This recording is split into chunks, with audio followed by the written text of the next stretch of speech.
Hola a todos, donde quiera que se encuentren. Mi nombre es Nair Duarte y estoy nuevamente con ustedes para hacerles otra lectura del maravilloso libro Un Curso de Milagros, que lo tenemos acá, y del Foundation for Inner Peace, por un mandato del Espíritu Santo.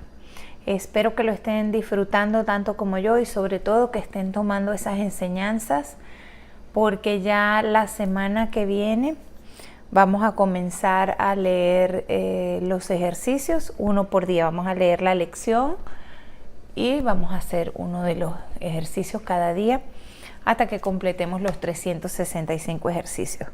Estamos por el capítulo 4, las ilusiones del ego. Y parte 2, el ego y la falsa autonomía, y vamos a comenzar a leer. Es razonable preguntarse cómo pudo la mente haber inventado el ego. De hecho, esa es la mejor pregunta que puedes hacerte. Sin embargo, no tiene objeto dar una respuesta en función del pasado, porque el pasado no importa, y la historia no existiría si los mismos errores no siguiesen repitiéndose en el presente. El pensamiento abstracto es pertinente al conocimiento, porque el conocimiento es algo completamente impersonal, y para entenderlo no se necesita ningún ejemplo. La percepción, por otra parte, es siempre específica y por lo tanto concreta. Todo el mundo inventa un ego o un yo para sí mismo, el cual está sujeto a enormes variaciones debido a su inestabilidad. También inventa un ego para cada persona que percibe, el cual es igualmente variable. Su interacción es un proceso que los altera a ambos porque no fueron creados por el inalterable o mediante él. Es importante darse cuenta de que esta alteración ocurre con igual facilidad tanto si la interacción tiene lugar en la mente como si entraña proximidad física. Pensar acerca de otro ego es tan eficaz en el proceso de cambiar la percepción relativa como lo es la interacción física. No puede haber mejor ejemplo que este de que el ego es solamente una idea y no un hecho. Tu propio estado mental es un buen ejemplo de cómo fue inventado el ego. Cuando repudiaste el conocimiento, fue como si jamás lo hubieses tenido. Esto es tan evidente que basta con que lo reconozcas para constatar que eso es lo que en realidad ocurre. Y si eso ocurre en el presente, ¿por qué habría de sorprenderte que hubiese ocurrido en el pasado? Asombrarnos ante lo inusual es una reacción comprensible, pero asombrarnos ante algo que ocurre con tanta frecuencia no lo es en absoluto. No olvides, no obstante, que la mente no tiene por qué operar así, aunque así es como opera hasta ahora. Piensa en el amor que los animales sienten por sus crías y en la necesidad que sienten de protegerlas. Eso se debe a que las consideran parte de sí mismo. Nadie repudia lo que considera parte de sí mismo. La manera en que reaccionas ante tu ego es similar a cómo Dios reacciona ante sus creaciones, con amor, con protección y con caridad. Tus reacciones ante el yo que inventaste no son sorprendentes. De hecho, son muy similares a la forma en que algún día reaccionarás ante tus creaciones reales, las cuales son tan eternas como tú. No es cuestión, por lo tanto, de cómo reaccionas ante el ego, sino de lo que crees ser. Creer es una función del ego, y mientras tu origen siga siendo sujeto a interpretaciones, lo seguirás viendo desde el punto de vista del ego. Cuando el aprendizaje deje de ser necesario, simplemente conocerás a Dios. La creencia de que hay otra forma de percibir es la idea más sublime de que es capaz el pensamiento del ego. Ello se debe a que dicha idea reconoce, aunque sea mínimamente, que el ego no es el ser. Socavar el sistema de pensamiento del ego no puede sino percibirse como un proceso doloroso, aunque no hay nada que esté más lejos de la verdad. Los bebés gritan de rabia cuando se les quita un cuchillo o unas tijeras, a pesar de que si no se hiciese pudieran lastimarse. En este sentido, todavía eres un bebé. No tienes una idea clara de lo que es el verdadero instinto de conservación y probablemente decidirás que necesitas precisamente lo que más daño te haría. Sin embargo, tanto si lo reconoces ahora como si no, has acordado cooperar en el empeño por llegar a ser inofensivo y servicial, atributos estos que son necesariamente inseparables. Incluso las actitudes que tienes a ese respecto son necesariamente conflictivas, puesto que todas las actitudes están basadas en el ego. Esto, sin embargo, no perdurará. Ten paciencia mientras tanto y recuerda que el desenlace es tan seguro como Dios. Solo aquellos que tienen una sensación real y duradera de abundancia pueden ser verdaderamente caritativos. Esto resulta obvio cuando consideras lo que realmente quiere decir ser caritativo. Para el ego, dar cualquier cosa significa tener que privarse de ella. Cuando asocias el hecho de dar con sacrificio, das solamente porque crees que de alguna manera vas a obtener algo mejor y puedes, por lo tanto, prescindir de la cosa que vas a dar. Dar para obtener es una ley ineludible del ego, que siempre se evalúa a sí mismo en función de otros egos. Por lo tanto, está siempre obsesionado con la idea de la escasez, que es la creencia que le dio su origen. Su percepción de otros egos como antes reales no es más que un intento de convencerse a sí mismo de que él es real. El amor propio, desde este punto de vista del ego, no significa otra cosa que el ego se ha engañado a sí mismo creyendo que es real y por lo tanto está temporalmente menos inclinado a saquear. Ese amor propio es siempre vulnerable a la tensión, término este que se refiere a cualquier cosa que él perciba como una amenaza a su existencia. El ego vive literalmente a base de comparaciones. La igualdad es algo que está más allá de lo que puede entender y por lo tanto le es imposible ser caritativo.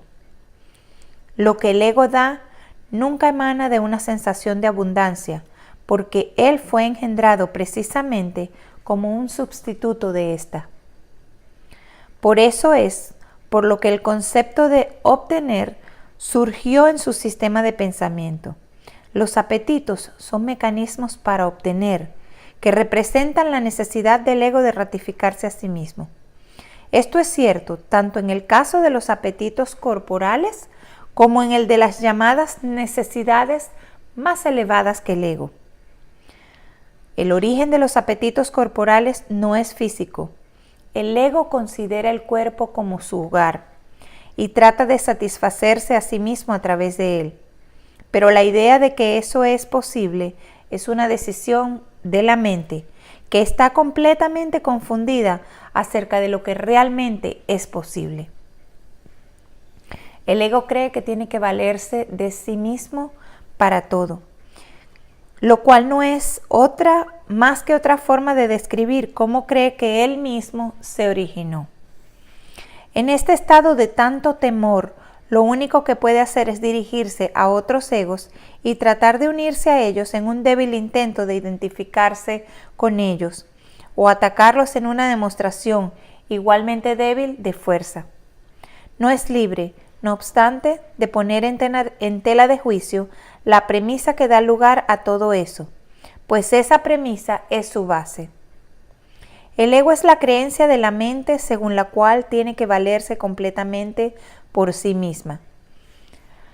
Los incesantes esfuerzos del ego por ganar el reconocimiento del espíritu y establecer así su propia existencia son inútiles. El espíritu, en su conocimiento, no es consciente del ego. No lo ataca, simplemente no lo puede concebir en absoluto. Aunque el ego tampoco se percata del espíritu, se percibe a sí mismo rechazado por algo más grande que él. Por eso es por lo que el amor propio, tal como el ego lo concibe, no puede por menos que ser ilusorio. Las creaciones de Dios no crean mitos, si bien el esfuerzo creativo se puede trocar en mitología. Esto puede suceder, sin embargo, solo bajo una condición: lo que fabrica deja de ser creativo. Los mitos pertenecen exclusivamente al ámbito de la percepción y las formas que adoptan son tan ambiguas y su naturaleza está tan marcada por la dicotomía entre el bien y el mal que ni siquiera el más benévolo de ellos está exento de connotaciones aterradoras. Los mitos y la magia están íntimamente relacionados, ya que los mitos generalmente tienen que ver con el origen del ego y la magia con los poderes que el ego se atribuye a sí mismo.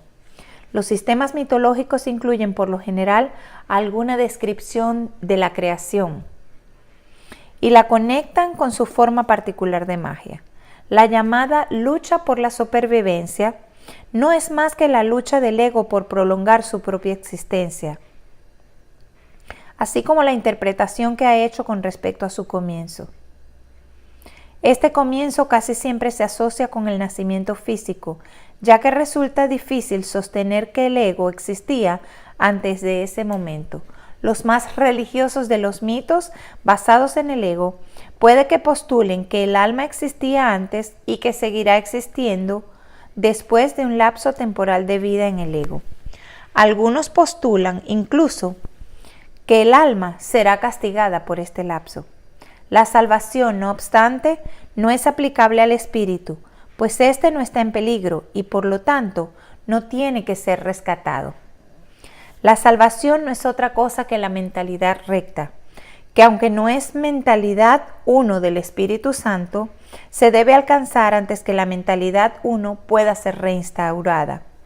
La mentalidad recta conduce automáticamente al siguiente paso, ya que la percepción correcta está completamente exenta de cualquier forma de ataque y por lo tanto la mentalidad errada desaparece.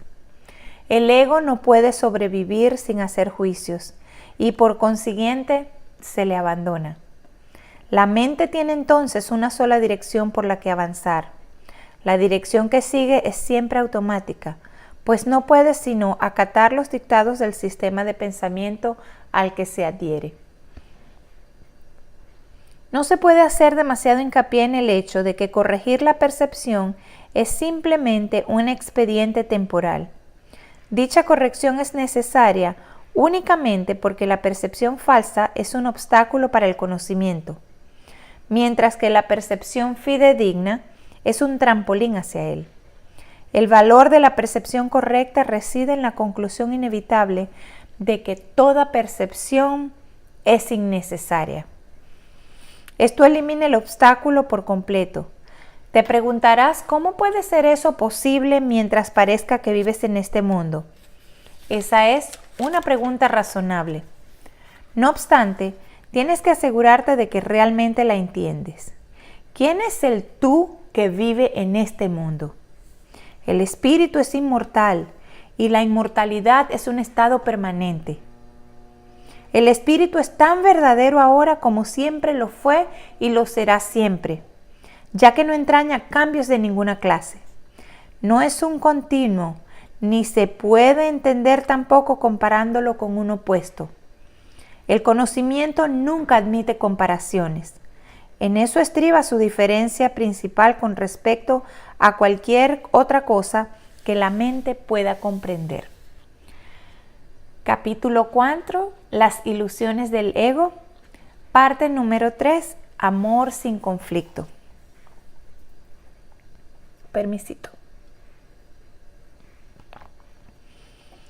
Es difícil entender lo que realmente quiere decir el reino de los cielos está dentro de ti. Ello se debe a que no es comprensible para el ego, que lo interpreta como si algo que está afuera estuviese adentro, lo cual no tiene sentido. La palabra adentro es innecesaria. Tú eres el reino de los cielos.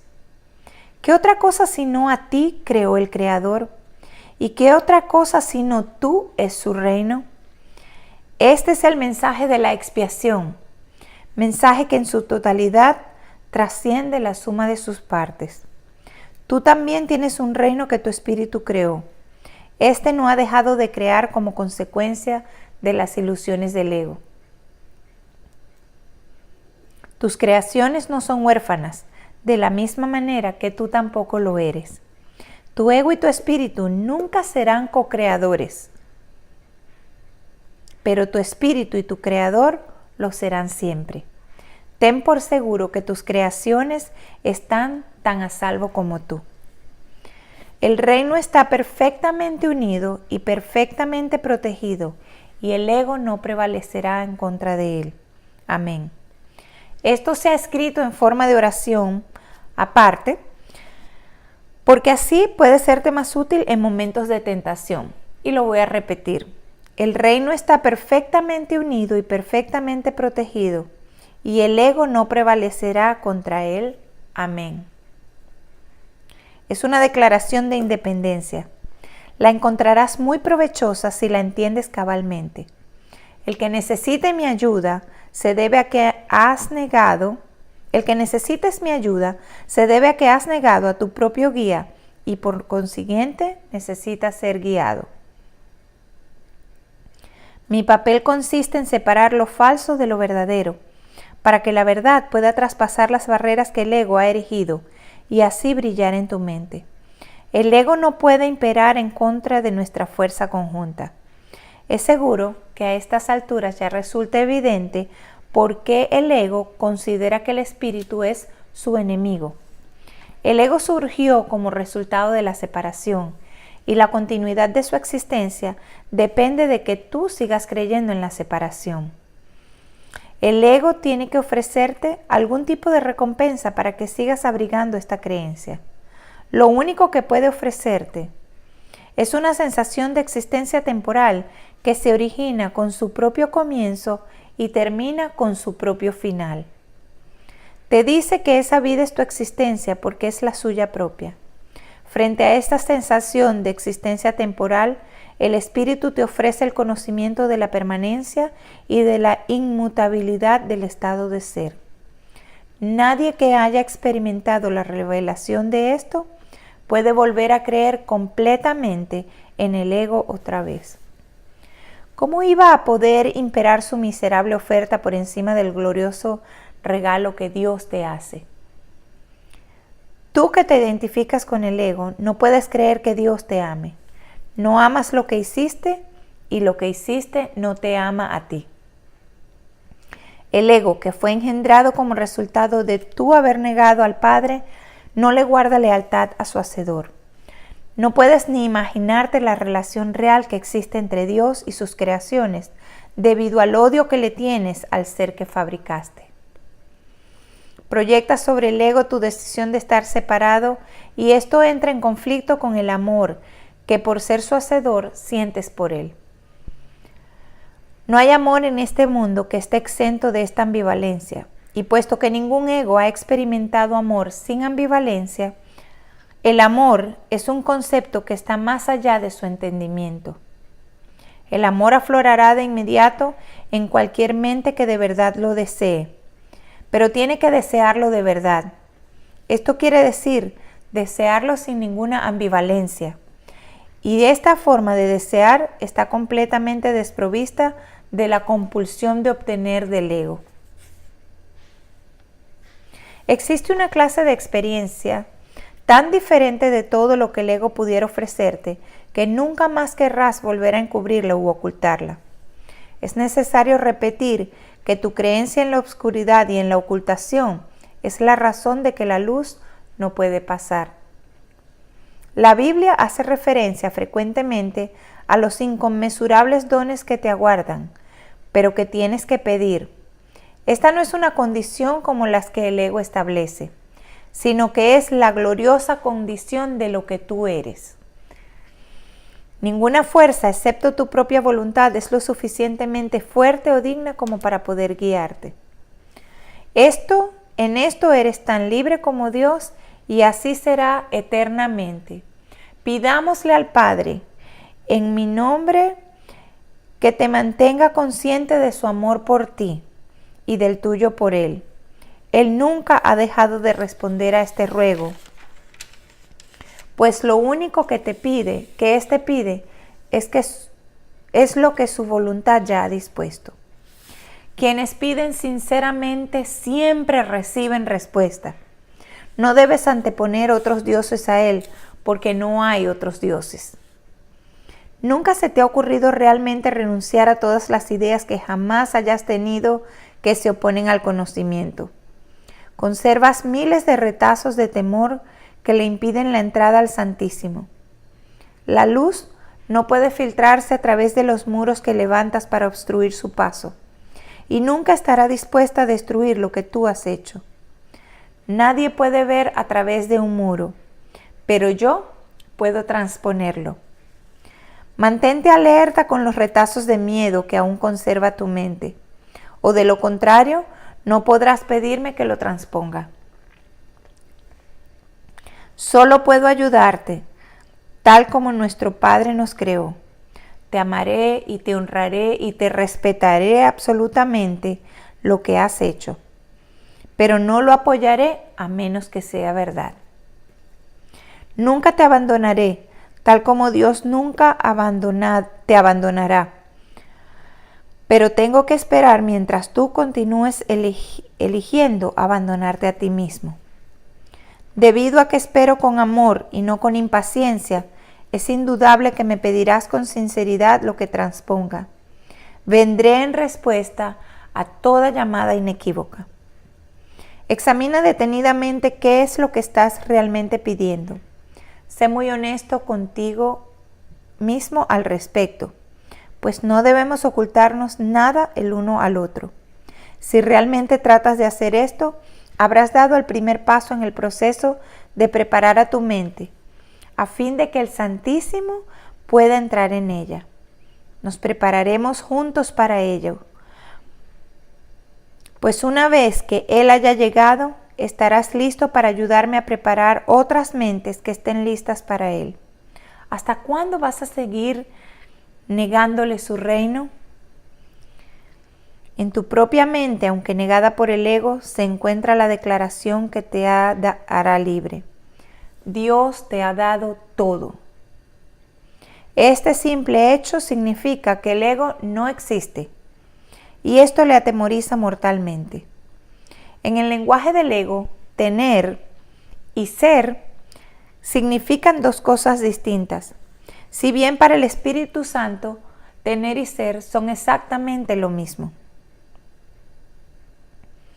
El Espíritu Santo sabe que lo tienes todo y que lo eres todo. Cualquier distinción al respecto es significativa solamente cuando la idea de obtener, que implica carencia, ha sido previamente aceptada. Por eso es por lo que no hacemos ninguna distinción entre tener el reino de Dios y ser el reino de Dios. Al sereno ser del reino de Dios, del que eres perfectamente consciente cuando estás en tu sano juicio, se le expulsa sin miramientos de aquella parte de la mente que el ego rige. El ego está desesperado porque se enfrenta a un contrincante literalmente invencible, tanto si estás dormido como si estás despierto. Observa cuánta vigilancia has estado dispuesto a ejercer para proteger a tu ego y cuán poca para proteger a tu mente recta. ¿Quién sino un loco se empeñaría en creer lo que no es cierto y en defender después esa creencia a expensas de la verdad? Y con esa pregunta de reflexión y de trabajo para el ego y para el ser y el estar y el pertenecer, los voy a dejar la lectura hasta aquí. Ya mañana leeremos la parte 4. Me llamó mucho la atención esta parte que dice: solo puedo ayudarte tal como nuestro Padre nos creó. Te amaré, te honraré y respetaré absolutamente lo que has hecho, pero no lo apoyaré a menos que sea la verdad. Nunca te abandonaré, tal como tampoco Dios te abandonará, pero tengo que esperar mientras tú continúes eligiendo abandonarte a ti mismo. Nosotros tenemos el poder de elección entre una cosa y la otra. Hagámoslo juntos, sigamos esta lectura, sigamos reflexionando y removiendo ese ego que a momentos se incomoda con lo que oye y con lo que yo les digo, con lo que dice el libro. Les habló Nair Duarte. Si este video llegó a ti, a tus oídos, a tu vista, si resuena contigo, si es algo con lo que te identificas o que quieres conocer el curso de milagros del Foundation for Inner Peace, te invito a que le des like a mi canal de YouTube, te suscribas al canal de YouTube, le des like y que lo compartas con quienes puedas o quienes crean que tengan que oírlo para que esto llegue a donde tenga que llegar. Les envío un abrazo inmenso, muchas bendiciones. Gracias por permitirme estar allí y ser, de verdad ser, y caminar este camino en luz, en amor y en aprendizaje día a día. Un abrazo a todos.